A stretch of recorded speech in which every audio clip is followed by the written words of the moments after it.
What if I revealed that the first vampire didn't emerge from shadows, but from sorrow?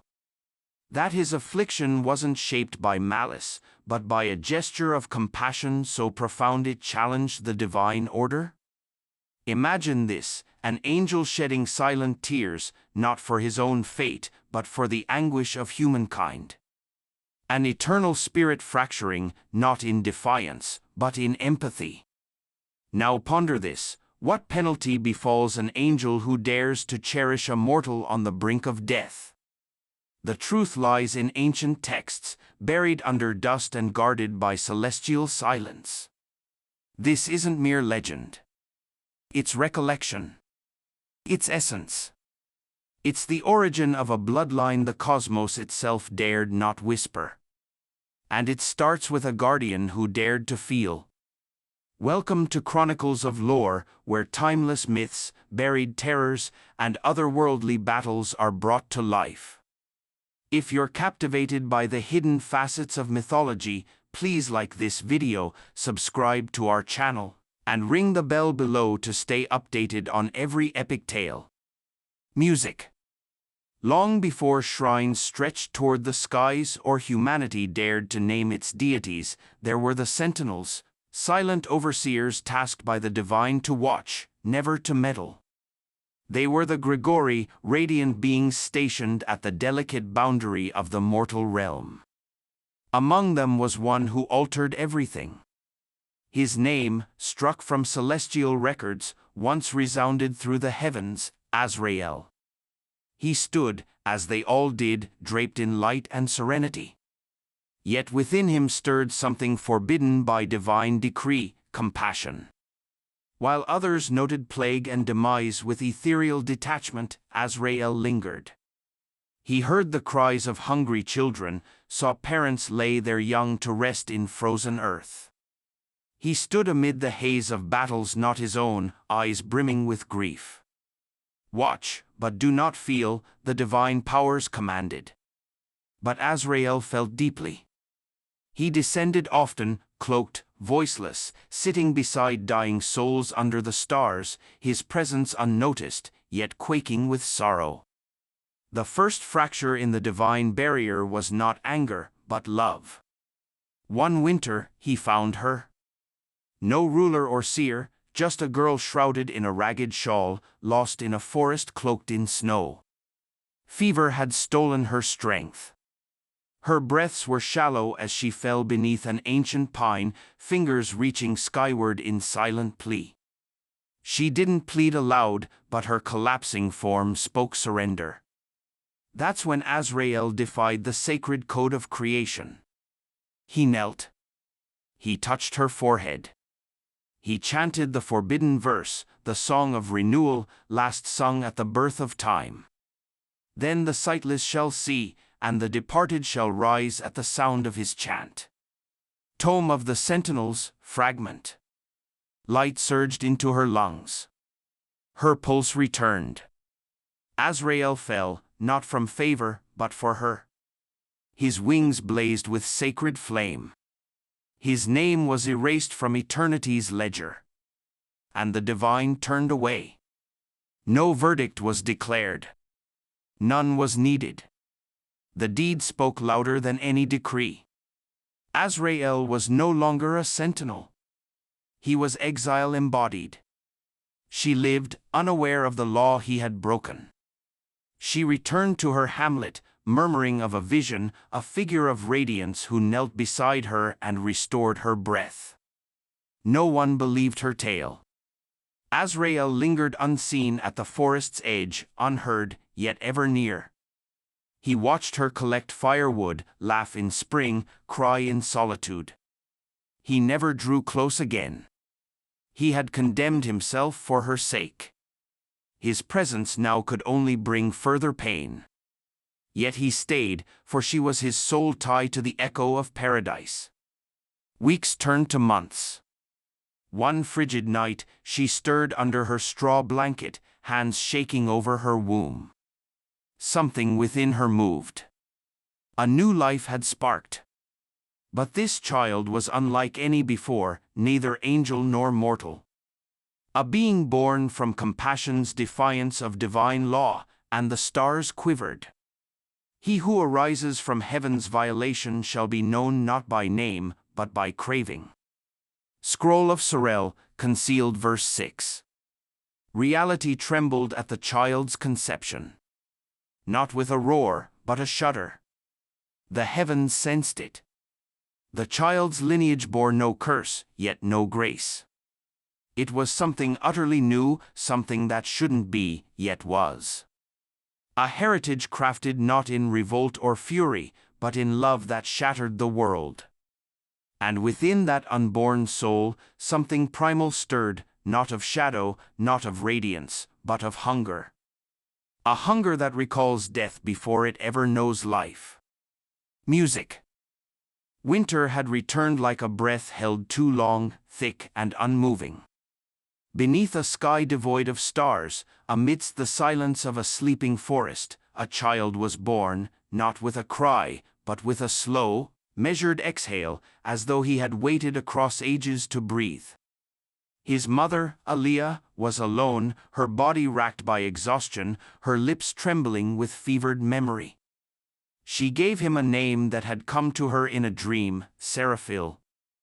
She remembered the warmth of a burning man who once touched her brow and filled her with light. No midwife was there to witness the birth.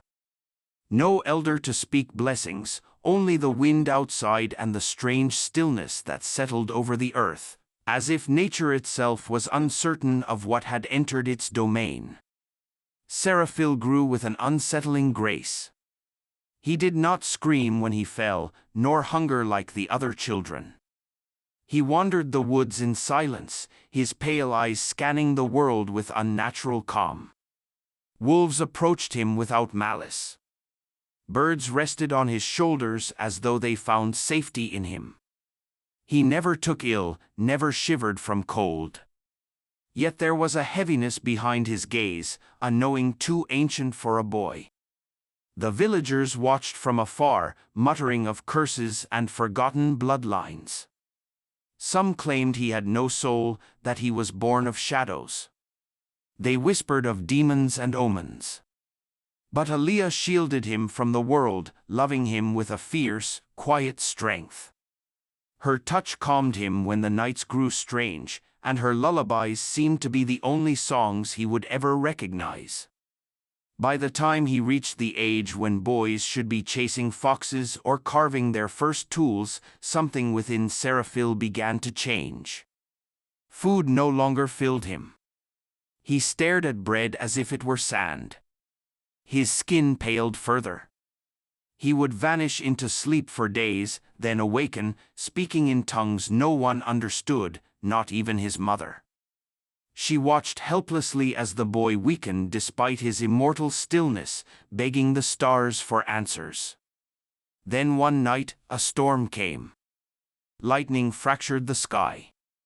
Winds howled like mourning spirits. Seraphil collapsed beside the fire, his body cold, his lips darkening. Aliyah held him for hours, singing songs into the void, pleading to the gods, to the man of fire, to whatever force had gifted her this child, to spare him once more.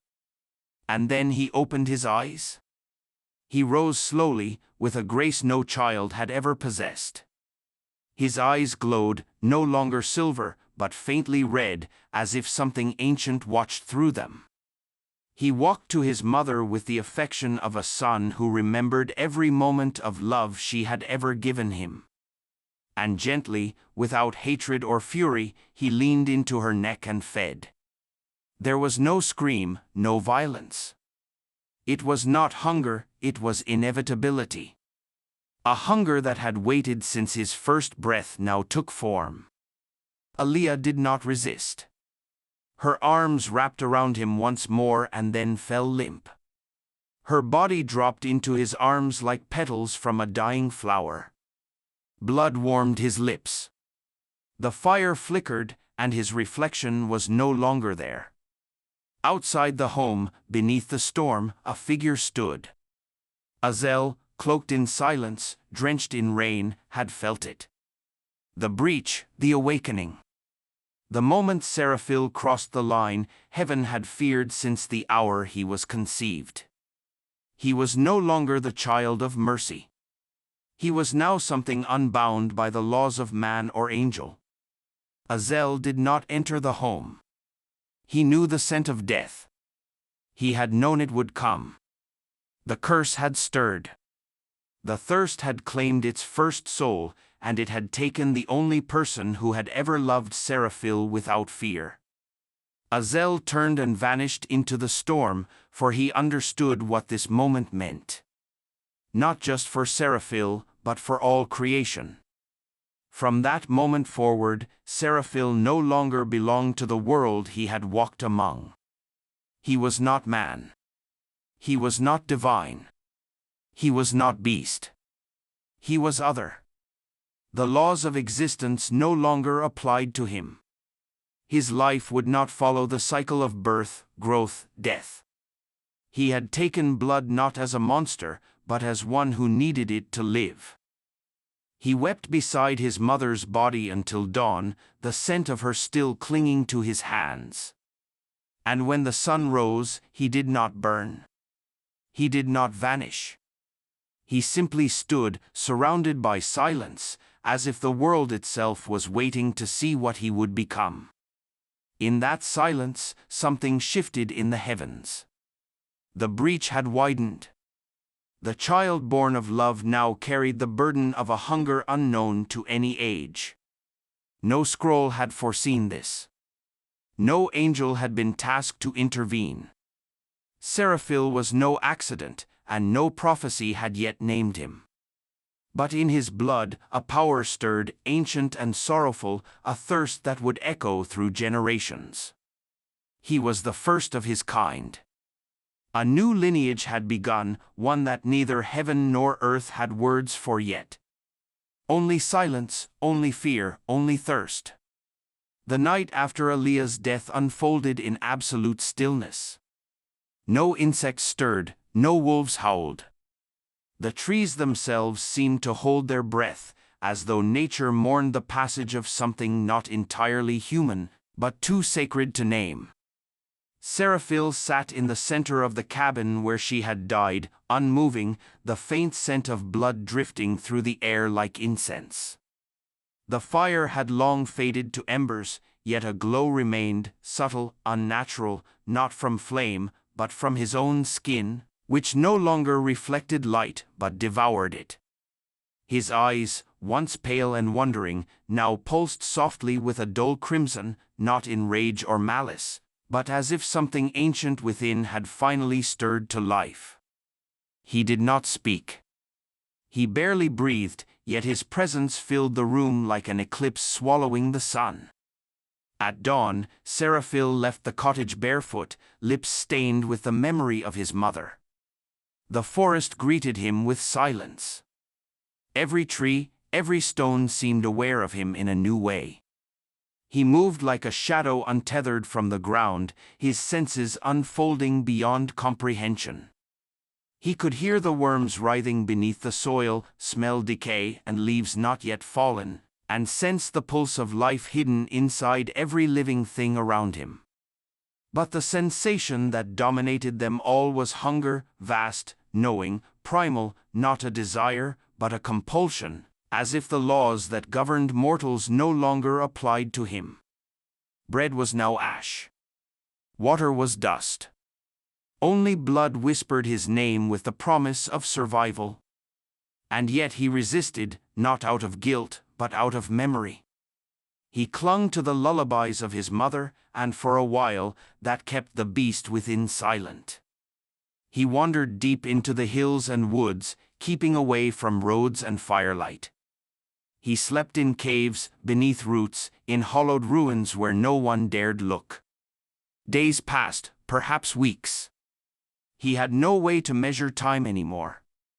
The hunger grew unbearable. His skin began to lose its color, his body trembling from lack of sustenance. He could no longer distinguish dream from memory.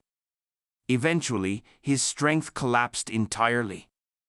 In the shadow of a crumbling temple, he fell to the ground like a withered leaf, unable to move. His breath slowed to almost nothing. But death would not come. It never could. He was no longer allowed that mercy. And that is when they found him. Two men, dirty and drunk, armed with knives dulled by time and carelessness. Bandits. They mistook him for a dying noble, perhaps a boy lost from some caravan. They laughed as they approached. As one reached out to seize him, Seraphil's eyes opened. He moved not with fury, but with stillness so complete it defied reason. His hand struck the man's throat and lifted him effortlessly into the air. The second turned to run, but Seraphil was already behind him, his voice like wind brushing through dying leaves. "You're alive," he whispered. "I feel it." And then, with sorrow, he fed. This was not like before. There was no affection, no restraint. It was instinct, absolute and inescapable. When it ended, the bodies lay cold, drained, mouths frozen in screams they had no time to release. Blood stained the stone beneath them. Seraphil dropped to his knees, shaking, horrified not by what he had done, but by how necessary it had been.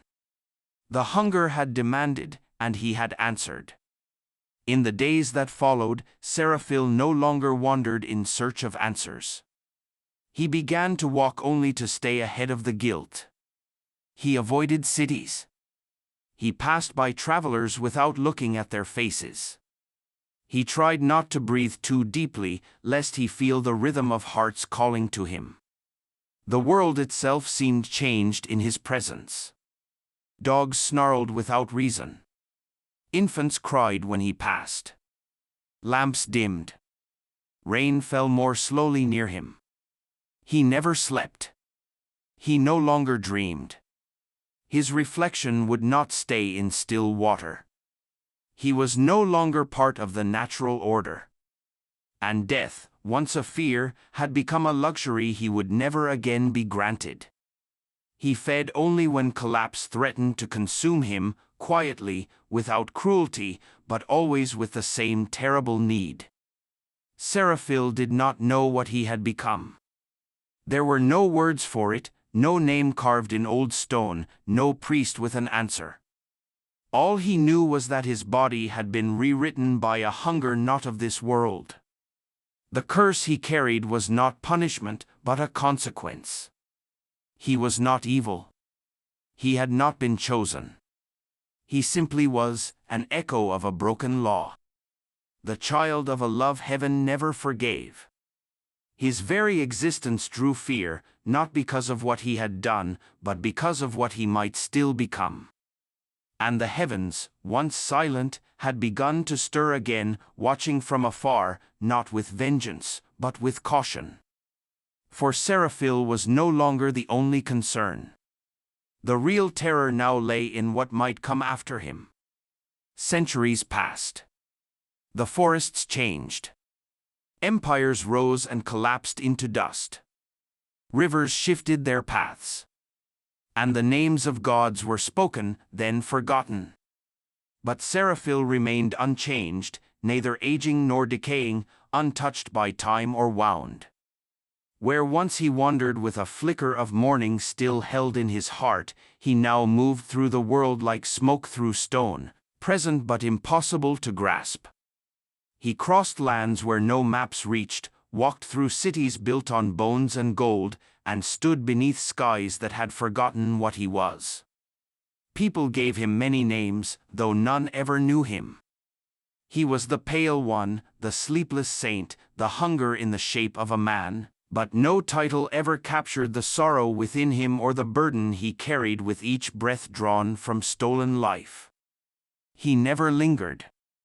Villages wilted beneath his steps. Soil refused to grow beneath his shadow.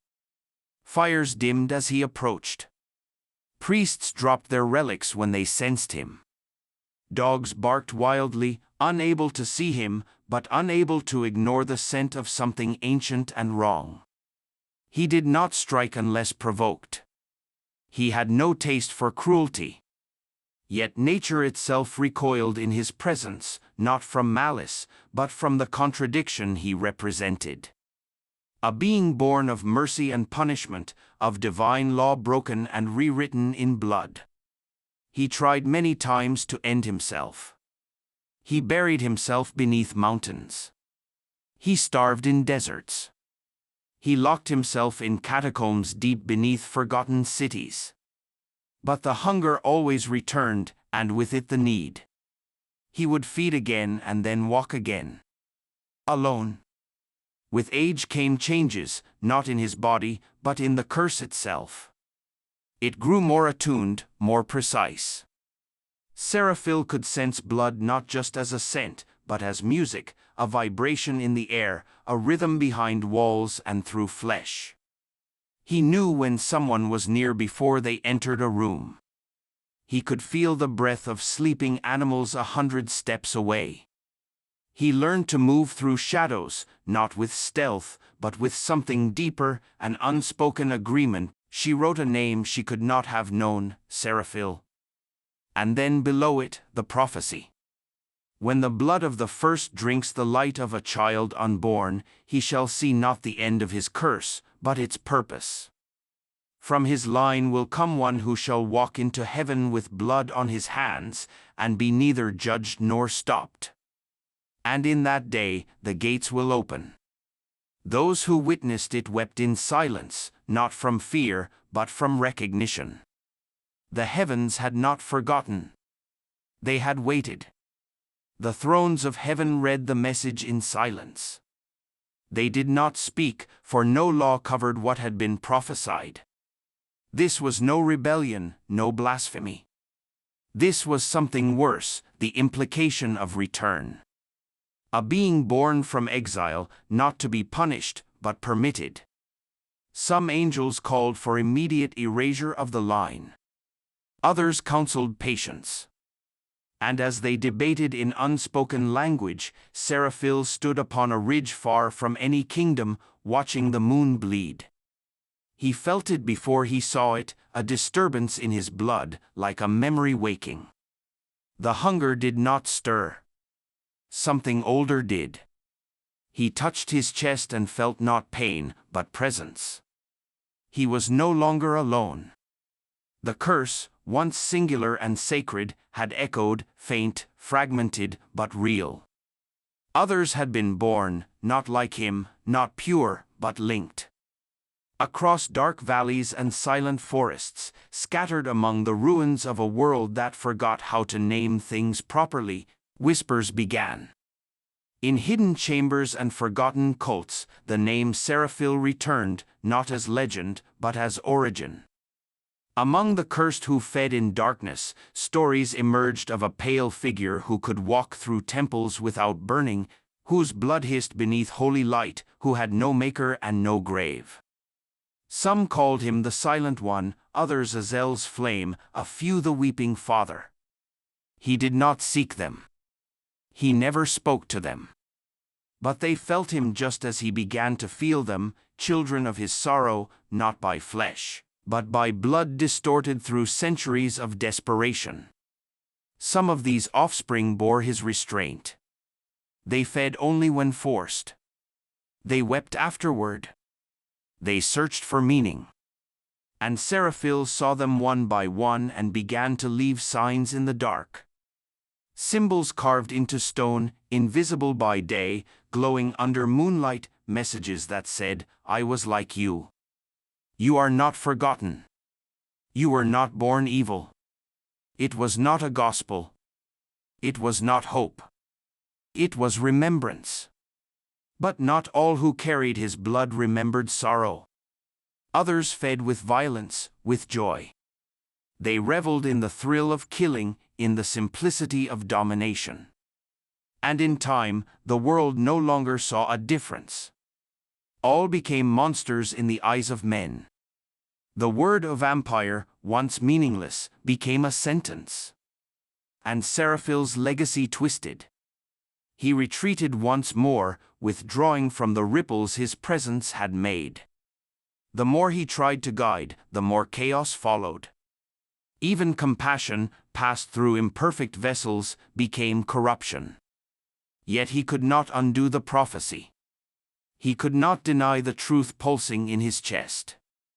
Somewhere, perhaps not yet born, one of his line would walk through the gates of heaven, not in defiance, but in completion, not to destroy, but to answer something left undone. Seraphil did not know what that meant. He feared it. He longed for it. And on the ridge beneath the bleeding sky, he whispered a name that had not passed his lips in centuries. Music. There are beings who walk through centuries not as memories, but as burdens yet unresolved. Seraphil had become such a being, no longer just the origin of a curse, but the silent carrier of something that neither heaven nor earth had claimed. The crimson moon had faded, but its echo still vibrated through him, and with it came something he had not felt in an age. Presence, not from above, nor below, but beside him, faint and flickering like candlelight in a collapsing cathedral. The world was not done with him, and he was not done waiting. The prophecy carved in stone was not about him. It was about one who would come from him. One whose hands would drip with blood, but whose steps would not be stopped, a child not born in rebellion, but in revelation. Seraphil no longer searched for peace. He walked through dying cities and temples swallowed by moss, across oceans that whispered names he had tried to forget. He passed through tombs of kings who had once declared themselves gods. None had endured. Only he remained. Sometimes he saw reflections of himself in the eyes of others, fragments of the hunger, diluted echoes of the sorrow. They would never live as long, their thirst was louder, their restraint weaker, but they bore his signature in their veins. Some cursed him for it, others knelt in silence. He spoke to none. He only left the same words etched into stone, "You are not forgotten." It was not forgiveness he offered, only memory, and in memory, perhaps a kind of mercy. He watched as the line of blood spread like cracks in the foundation of the world. Some of his descendants walked with sorrow, hiding in shadowed places, feeding only on the dying. Others built empires of night, clawing their place in the world with teeth and flame. They claimed lands, raised temples to themselves, drowned cities in red. Seraphil did not interfere. He had already learned that his presence only distorted what it tried to heal. But still he listened. He felt the changes. The way the stars now pulsed differently. The way time seemed to hold its breath again. And then one night he felt it. A stirring so deep and clear it silenced the hunger for the first time in centuries. A soul had entered the world. Not a child of random descent, but the one the prophecy had promised. Not as a savior, not as a destroyer, but as the key. The heavens remained silent, but the silence itself had changed. It no longer bore the coldness of indifference.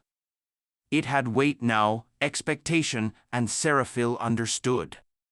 This final child, born not of wrath, but of culmination, would walk where none had walked since the exile of the first flame. He would not burn in the holy places. He would not fall beneath angelic blade. His presence would be permitted, not because he had earned it, but because the law itself had shifted to make space for him. A gate once sealed would recognize his blood not as defilement, but as return, and with him would come the reckoning. Not a war, but a remembrance. Not a judgment, but a restoration. Seraphil did not weep. He had no tears left. But in that moment, standing upon the ruin of a forgotten altar, he bowed his head for the first time in 1,000 years, not in worship, but in acknowledgement. He would never enter heaven. He would never see the stars sing again, but his blood would, his line would. And through that final child, the curse that had begun with a single act of mercy beneath a cedar tree in winter would come full circle, not undone, but understood. And perhaps that was enough. He turned from the altar, walked into the forest once more. Behind him, nothing stirred. Ahead of him, the world remained veiled in silence. He would continue his exile. He would continue to watch from afar. But this time, not as punishment, not as consequence, but as witness. The gate had not opened yet, but it would. And when it did, Seraphil would not be the one to walk through, but he would be the reason someone else could. And when the final child drinks, not in hunger, but in remembrance, the gates shall open, not to cast out, but to welcome what was once denied.